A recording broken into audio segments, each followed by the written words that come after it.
చిలుకూరుకు పోటెత్తిన భక్తులు, ట్రాఫిక్ జామ్తో జనం తిప్పలు. రేపు ఎల్లుండి గరుడ ప్రసాదం పంపిణీ చేయట్లేదన్న పూజారి.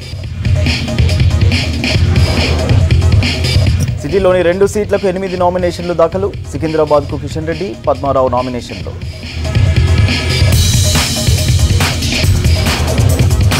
కన్నారావు వేధింపుల వీడియో రిలీజ్ చేసిన బాధితుడు. న్యాయం కోసం వెళితే తన డబ్బులు దోచారని ఆరోపణ.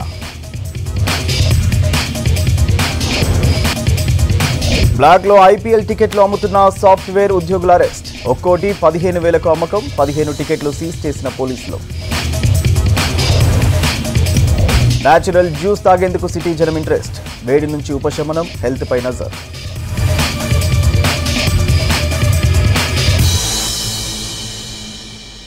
చిలుకూరి బాలాజీ ఆలయంలో రేపు ఎల్లుండి గరుడ ప్రసాద పంపిణీ ఉండదన్నారు ప్రధాన అర్చకులు రంగరాజన్. భక్తులు ఎక్కువగా రావడంతో సమస్యలు ఏర్పడ్డాయన్నారు. గరుడ ప్రసాద పంపిణీపై సోషల్ మీడియాలో విస్తృతంగా ప్రచారం జరగడంతో భక్తులు చిలుకూరుకు పోటెత్తారు. దీంతో దాదాపు 20 కిలోమీటర్ల మేర ట్రాఫిక్ జామ్ అయింది. ఆయా రూట్లలో వెళ్లే జనం, ఆలయానికి వెళ్లే భక్తులు తీవ్ర ఇబ్బందులు పడ్డారు.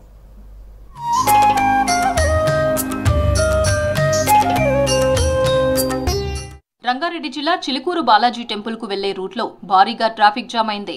గరుడ ప్రసాదం పంపిణీపై విస్తృత ప్రచారం జరగడంతో భారీగా భక్తులు పోటెత్తారు. దీంతో 20 కిలోమీటర్ల మేర వాహనాలు నిలిచిపోయాయి. మాసప్ ట్యాంక్ నుంచి Mehdipatnam, Nanal Nagar, Langar House, Sun City, Appa junction మీదుగా ట్రాఫిక్ సమస్య తలెత్తింది. గచ్చిబౌలిలోని ఔటర్ రింగ్ రోడ్ సర్వీస్ రోడ్డులో కూడా వెహికల్స్ రద్దీ కొనసాగింది. దాదాపు 1,00,000 మంది భక్తులు వాహనాల్లో చిలుకూరు టెంపుల్ కు వెళ్లడంతో ఆయా రూట్లలో ఆఫీసులకు, స్కూళ్లు, కాలేజీలకు వెళ్లేవారు ఇబ్బందులు పడ్డారు. అసలు అడుగు తీసి అడుగు పెట్టినట్టుగా పోతున్నాయి వెహికల్స్ అన్ని. నేను శంషాబాద్ నుంచి వస్తున్నాను. దాదాపు ఒక 7 కిలోమీటర్ల నుంచి ఉంది. ఇంకా ముందు 3 కిలోమీటర్లు ఉంది. 10 కిలోమీటర్లు మినిమం ట్రాఫిక్. 2 అవర్స్ అయిపోయింది. 7 కిలోమీటర్స్ టర్న్ అన్నాను. చాలా మంది ఇంకా రోడ్ల మీద బండ్లు ఆపేసి కూడా దర్శనానికి రావడం జరుగుతుంది. ఈరోజు అసలు ఎంత ట్రాఫిక్ జామ్ అయిందంటే మినిమం 2 అవర్స్ పడుతుంది అక్కడి నుంచి ఇక్కడికి రావడానికి. ఇలాంటివి అనౌన్స్మెంట్ పాపులర్ పబ్లిసిటీ చేసే ముందు ప్రియర్ ప్రిపరేషన్ అయితే బాగుంటుంది. పబ్లిక్కి ఇంత ఇబ్బంది కలగకుండా ఉంటుంది. జెంట్స్ అండ్ చిల్డ్రన్ అసలు ఎలౌడ్ లేదు. మమ్మల్ని అయితే అసలు ఈవెన్ ఒక మినిమం గర్ల్ వాలంటీర్ కూడా లేదు. చిలుకూరు బాలాజీ బ్రహ్మోత్సవాల్లో భాగంగా సంతానం లేని వారికి గరుడ ప్రసాదం ఇవ్వనున్నట్లు ఆలయ ప్రధాన అర్చకుడు రంగరాజన్ ఇటీవల ప్రకటించారు. దీనికి సంబంధించిన వీడియో సోషల్ మీడియాలో వైరల్ గా మారింది. దీంతో ఇవాళ ఉదయమే 5 గంటల నుంచి సిటీతో పాటు ఇతర ప్రాంతాల నుంచి కూడా భక్తులు అక్కడికి వెళ్లారు. కార్లు, ఇతర వాహనాల్లో వెళ్లడంతో ఆయా మార్గాల్లో భారీగా ట్రాఫిక్ జామ్ ఏర్పడింది. పన్నగనద్ధాయ వైకుంఠ వశవర్తినే శృతి సింధు సుధోత్పాత మంతరాయ గరుత్మతే. అఖిలాండ కోటి బ్రహ్మాండ నాయకుడైనటువంటి చిలుకూరు బాలాజీ వెంకటేశ్వర స్వామి వారిది క్రోధినామ సంవత్సర బ్రహ్మోత్సవాల కరపత్రిక 19వ తారీఖు ధ్వజారోహణం సమయంలో ఎగిరే గరుత్మంతుల వారి గరుడ పటానికి పెట్టిన నైవేద్యాన్ని ఆ సంతాన ప్రాప్తి లేనటువంటి వాళ్ళు, సంతానం లేని ఆడవాళ్ళందరికీ కూడా గరుడ ప్రసాదం, గరుడ ముద్ద అని చెప్పి ఇస్తుంటాము. ఈ ఏడాది ఏప్రిల్ 19th రోజు వస్తుంది, శుక్రవారం, ఏకాదశి. భక్తులందరికీ మనవి చేస్తున్నది ఏమనగా ఆ రోజు పొద్దున 8 గంటలకల్లా చేరుకోవాలి. ఉపవాసంతో రావాలి. ఎవరికి సంతానం లేదో వాళ్ళు రావాలి. భగవంతుడి యొక్క అనుగ్రహం పరిపూర్ణంగా ఉంటుంది. ఏ రూపాయి ఖర్చు లేదు. ఉచితంగా ఈ ప్రసాదం పంపిణీ చేస్తాము. ఎన్ని వందల మంది వచ్చినా ఇస్తాము. వాహనాల పార్కింగ్ కోసం సరైన ఏర్పాట్లు చేయకపోవడంతో జనాలు ఇబ్బందులు పడ్డారు. వెహికల్స్ ను కిలోమీటర్ల దూరంలోనే రోడ్లపై పార్కింగ్ చేసి కాలినడకన టెంపుల్ కు వెళ్లామంటున్నారు భక్తులు. తాగడానికి కూడా నీళ్లు ఏర్పాటు చేయలేదని తెలిపారు. అక్కడ ఫుడ్ కూడా రేట్లు ఎక్కువ పెట్టేశారు టిఫిన్ సెంటర్లలో.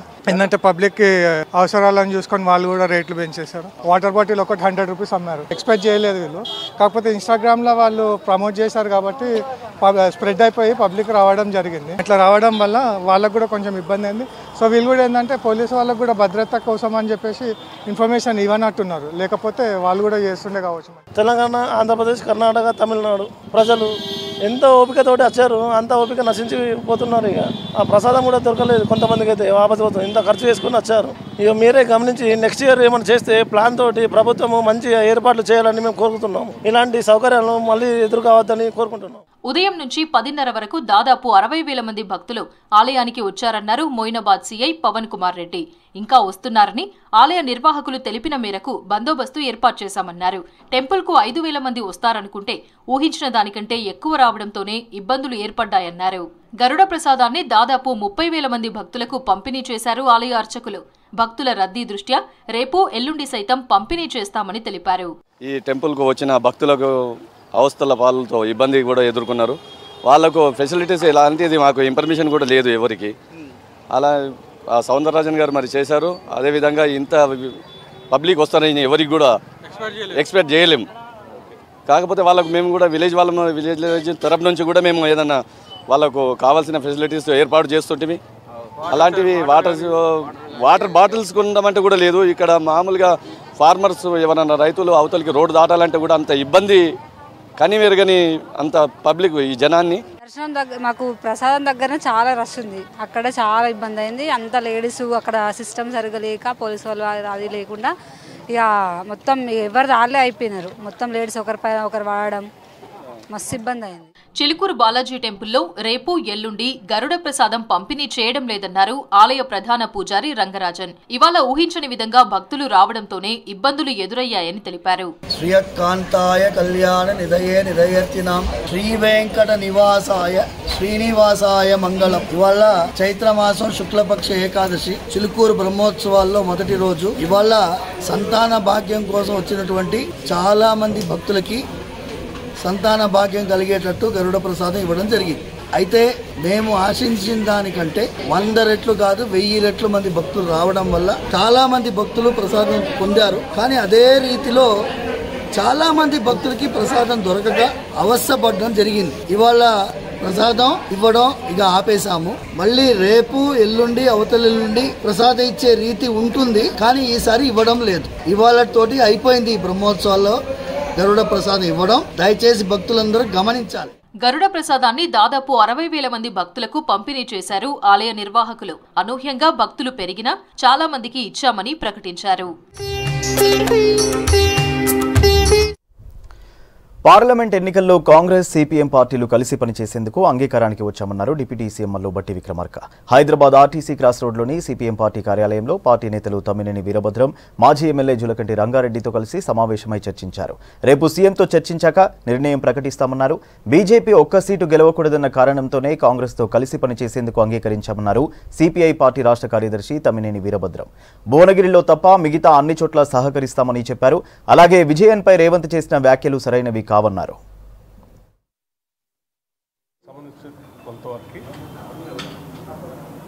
పార్టీ పరంగా కాంగ్రెస్ పార్టీ పరంగా ప్రత్యేకంగా సిపిఎం పార్టీ ఆఫీస్కి పార్టీ ఆదేశాల మేరకే ఇక్కడికి వచ్చి వారిని ప్రత్యేకంగా కలిసి రేపు జరగబోయేటువంటి ఎన్నికల్లో కలిసి ప్రయాణం చేద్దాం, కాంగ్రెస్ పార్టీతో మీరు అడుగులు వేయాలి, కాంగ్రెస్ పార్టీకి మద్దతు ప్రకటిస్తూ జరిగే ఎన్నికల్లో కలిసి ప్రయాణం చేసే ప్రక్రియలో భాగంగా మాట్లాడుకోవటం కోసం వారిని అభ్యర్థించడం కోసం ఇక్కడ రావటం జరిగింది. సరే, ఈ చర్చల్లో భాగంగా పార్టీల పరంగా వారి అభిప్రాయాల్ని వారు చెప్పారు, నా అభిప్రాయాన్ని కూడా వారు చెప్పారు. మా ఇరువురి అభిప్రాయాలని కూడా కాంగ్రెస్ పార్టీకి సంబంధించినటువంటి పార్టీ నాయకత్వంతో అట్లాగే మా రాష్ట్ర ముఖ్యమంత్రి రేవంత్ రెడ్డి గారితో కూడా పార్టీ అధిష్టానంతో కూడా మాట్లాడి రేపు తిరిగి వారికి సమాధానం చెప్తామని చెప్పడం జరిగింది. బట్ ఈ ప్రక్రియ మొత్తంలో ఒక విషయం మాత్రం మేము స్పష్టతకు వచ్చాం. జరిగే సాధారణ ఎన్నికల్లో కలిసి ప్రయాణం చేయాలనే దాని మీద ఇరుపక్షాలు కూడా అంగీకారం రావటం జరిగింది. సాధ్యమైనంత వరకు ఇది సౌహృద్భావ వాతావరణంలో ముందుకు పోతుంది, కలిసే ప్రయాణం చేస్తాం. ఇరువురం కూడా కలిసి ప్రయాణం చేయాలనే దాని మీద అంగీకారానికి రావటం మాత్రం జరిగింది. దేశవ్యాప్తంగా మేము తీసుకున్న రాజకీయ విధానం ఈ పార్లమెంట్ ఎన్నికల్లో ఎట్టి పరిస్థితుల్లో బీజేపీ ప్రభుత్వాన్ని గద్దెదించాలి, ప్రజాస్వామ్యాన్ని రాజ్యాంగాన్ని కాపాడుకోవాలి, లౌకిక విలువల్ని కాపాడుకోవాలనేది సిపిఎం పార్టీ ఎన్నికల విధానంలో ముఖ్యమైన అంశం. ఆ విధంగా చూసినప్పుడు బీజేపీని గద్దెదించే లక్ష్యంతో ఇండియా కూటమి ఏర్పడింది. ఆ కూటమిలో సిపిఎం పార్టీ కూడా పాత్రధారిగా ఉంది. కాబట్టి సహజంగానే కాంగ్రెస్తో కలిసి పనిచేయడం అనేది ఒక అనివార్యమైన పరిణామం. ఆ విధానం ఒక్కో రాష్ట్రంలో ఒక్కో విధంగా ఏమి ఉండదు. మొత్తం భారతదేశానికి మొత్తానికి సంబంధించి తీసుకున్న నిర్ణయం అది. కాబట్టి అందులో భాగంగా తెలంగాణ రాష్ట్రంలో కూడా కాంగ్రెస్తో కలిసి పనిచేయాలనేది మా ఆలోచన కూడా. ఆ మేరకు నిర్ణయం తీసుకున్నాం. అందులో తేడా ఏమి రాదు. రేపు ముఖ్యమంత్రి గారితో కాంగ్రెస్ అధిష్టానంతో కూడా మాట్లాడి ఫైనల్గా కొన్ని నిర్ధారణలకు వస్తామని చెప్పారు. సికింద్రాబాద్ బీజేపీ లోక్సభ అభ్యర్థిగా నామినేషన్ వేశారు BJP state chief Kishan Reddy. ఇంట్లో పూజలు చేసిన అనంతరం జీహెచ్ఎంసీ సికింద్రాబాద్ జోనల్ ఆఫీసులో నామినేషన్ దాఖలు చేశారు కిషన్ రెడ్డి. అంతకుముందు నిర్వహించిన నామినేషన్ సభలో రక్షణ శాఖ మంత్రి రాజ్నాథ్ సింగ్ ముఖ్య అతిథిగా పాల్గొన్నారు. కిషన్ రెడ్డి నామినేషన్కు రాజ్యసభ సభ్యులు లక్ష్మణ్తో పాటు బీజేపీ నాయకులు హాజరయ్యారు.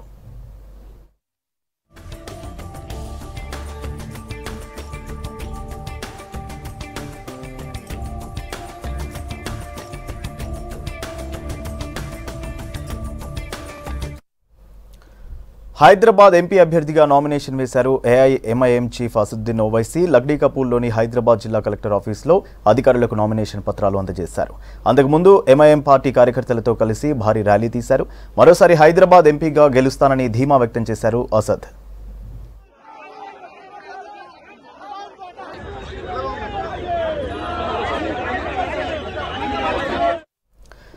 లోక్సభ ఎన్నికల ప్రచారంలో జోరు పెంచారు చేవెళ్ల కాంగ్రెస్ అభ్యర్థి రంజిత్ రెడ్డి. ఇవాళ తాండూరు నియోజకవర్గం బషీరాబాద్ మండలంలో విస్తృతంగా ప్రచారం చేశారు.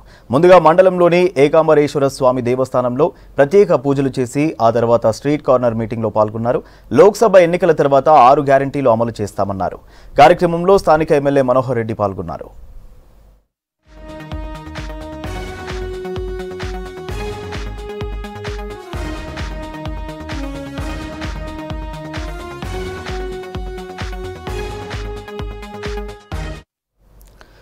పాత బస్తీ అభివృద్ధి బీజేపీతోనే సాధ్యమన్నారు హైదరాబాద్ బీజేపీ ఎంపీ అభ్యర్థి డాక్టర్ మాధవిలత. ఎన్నికల ప్రచారంలో భాగంగా మలక్పేట్ నియోజకవర్గంలో ఇంటింటికి తిరుగుతూ కమలం గుర్తుకు ఓటు వేయాలని కోరారు. ఓవైసీ బ్రదర్స్ రెచ్చగొట్టే వ్యాఖ్యలు చేస్తూ ఓట్లు దండుకునేందుకు కుట్ర పన్నుతున్నారని ఆరోపించారు. కులమతాలకు అతీతంగా ప్రజలు తనను ఆదరిస్తున్నారని, తప్పకుండా విజయం సాధిస్తానని ధీమా వ్యక్తం చేశారు మాధవిలత.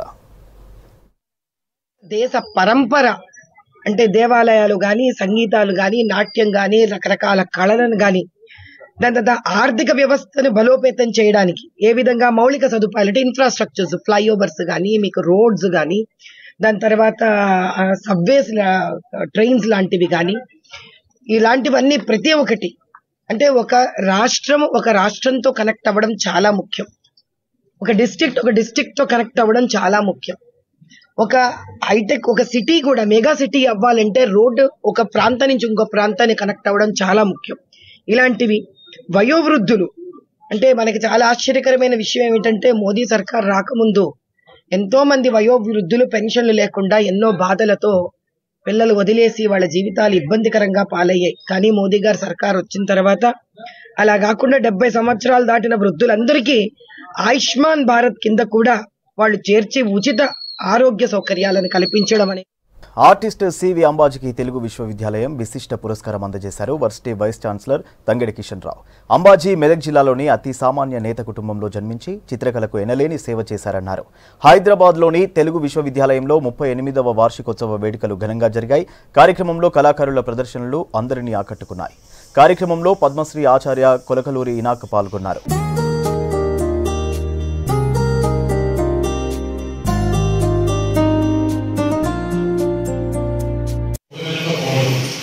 డిసెంబర్ 2లో కోడ్లో ఉన్నాం. ఇప్పుడు కూడా ప్రస్తుతం కోడ్లో ఉన్నప్పటికీ మనం ఒక పద్ధతిలో ఈ వ్యవస్థాపక దినోత్సవాన్ని 30వ దినోత్సవం బాగా జరుపుకుంటున్నాం.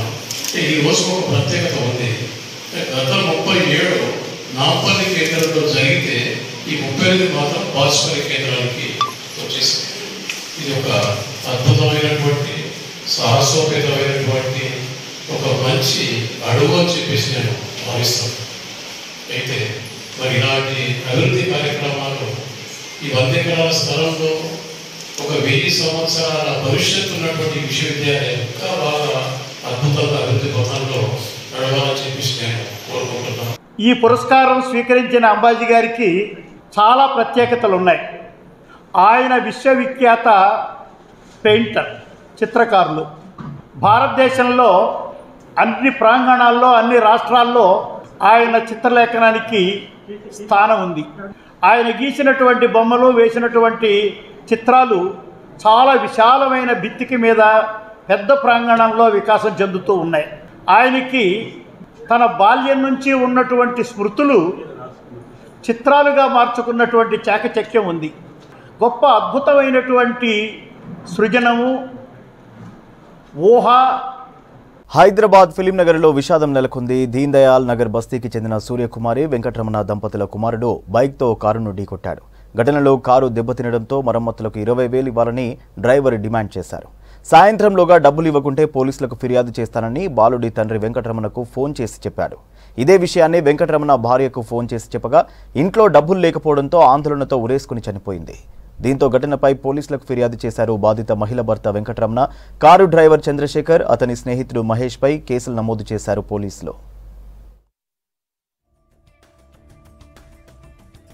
బ్లాక్లో ఐపీఎల్ టికెట్లు విక్రయిస్తున్న సాఫ్ట్వేర్ ఉద్యోగులను అరెస్ట్ చేశారు మాదాపూర్ ఎస్ఓటీ పోలీసులు. పటాన్చెరు ఇస్నాపూర్కు చెందిన మధుబాబు, సైనిక్పురి కాలనీకి చెందిన మాథ్యూ రోడ్రిక్స్, గచ్చిబౌల్లో నివాసం ఉంటున్న నిజంతన్ను అదుపులోకి తీసుకున్నారు. ఒక్కో ఐపీఎల్ టికెట్ బ్లాక్లో 10 నుంచి 15,000 రూపాయలకు విక్రయిస్తున్నట్లు గుర్తించారు.